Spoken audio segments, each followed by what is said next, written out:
1908년 설립돼 100년 넘은 역사를 간직한 탈봇 신학대학원. 탈봇 신학교 신약학 벤신 교수는 미국에서 자란 한인 2세이자 한인교회 연구 전문가입니다. 교회 방문에 앞서 그를 만나봤습니다. Yeah, unfortunately, a lot of second generations do not understand the culture of first generation Korean Christianity. And so rather than trying to understand, they feel like they can't work things out. So they think if they church plant or leave, that they would have a better understanding. 벤신을 비롯한 전문가들은 한인교회 위기 요인으로 세대 차이를 지목합니다. 성인이 돼서 미국으로 이민 온 1세대와 어릴 때 부모를 따라와 미국에서 자란 1.5세대, 그리고 한국인 부모를 뒀지만 미국에서 태어나고 자란 2세대. 특히 1세대와 2세대는 문화와 언어를 포함해 심각한 세대 갈등을 겪고 있다는 분석입니다. 먼저 한인교회에서는 언어로 예배와 세대가 나뉩니다. 한국어가 편한 이민 1세대는 코리안 미니스트리, 즉 한국어 예배를 선호하며 KM이라고 불립니다. 반면 영어가 편한 2세대는 잉글리시 미니스트리, 즉 영어 예배를 선호하며 EM이라고 불립니다. 벤신 교수가 쓴 한인교회 관련 저서.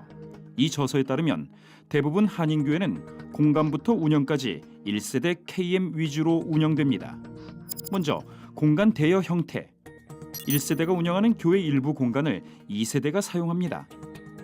두 번째는 듀플렉스 형태로 언뜻 보면 1세대와 2세대가 공존하는 모양입니다. 하지만 1세대 교회 리더가 모든 결정을 내립니다. If one generation tries to force the other one to be like them too much, that's when problems happen and conflict.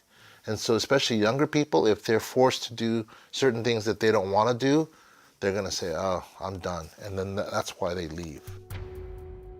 실제로 그럴까? CTS가 목회 데이터 연구소에 의뢰해 사상 최초로 발표한 한인교회 관련 설문조사. 미국 전역, 자녀가 있는 한인교회 교인을 대상으로 실시했습니다. 대상자 반 이상이 자녀와 같은 교회에 다니지 않는다고 응답했습니다. 부모 연령이 올라갈수록 따로 신앙생활하는 비율이 높습니다. 따로 신앙생활하는 자녀 중 27.6%는 교회에 다니지 않고 약 절반은 미국 교회나 다민족 교회, 2세대 EM이 중심인 교회를 다닌다고 응답했습니다. 즉, 다음 세대가 한인교회에서 이탈하고 있다는 통계입니다. 한 청년을 뉴욕에서 만날 수 있었습니다.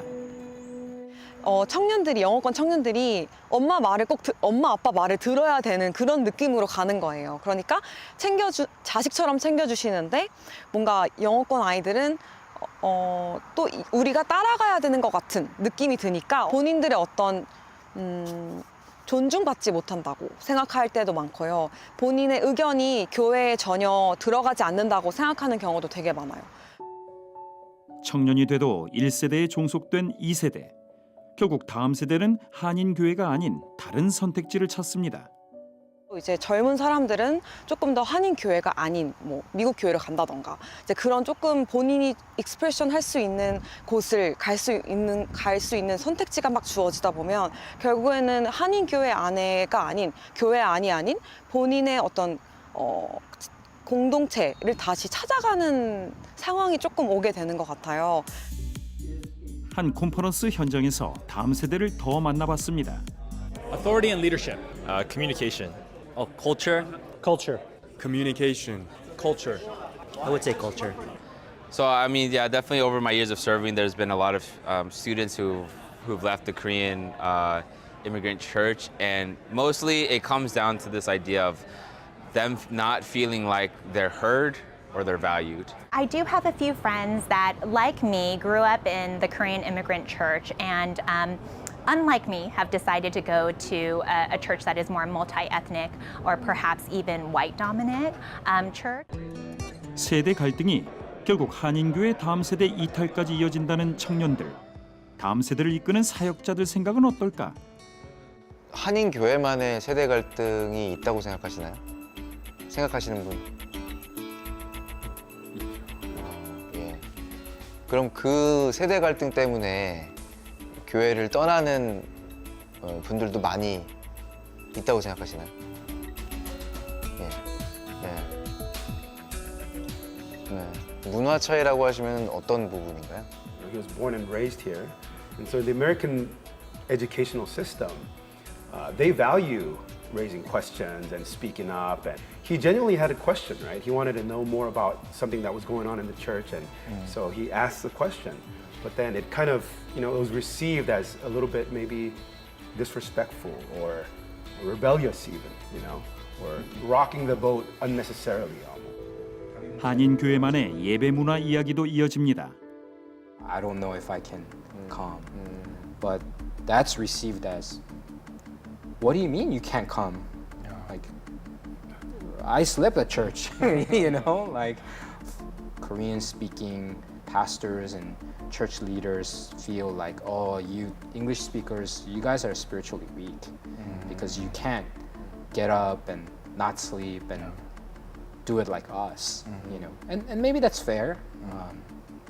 But yeah, 새벽 기도 is a big thing.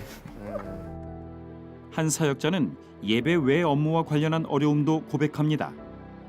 Phrase, I guess, the biggest thing is just with no clear job description, without any kind of lack of vision or any direction. Whereas in the Korean, it's just you have to do it, and there's really not much of an option. 이들은 다음 세대 사역자들 시선도 더 이상 한인 교회에만 머물지 않는다고 말합니다. It's the same thing here. It's just that the U.S. is much more of a racialized country, and the majority population is white folks.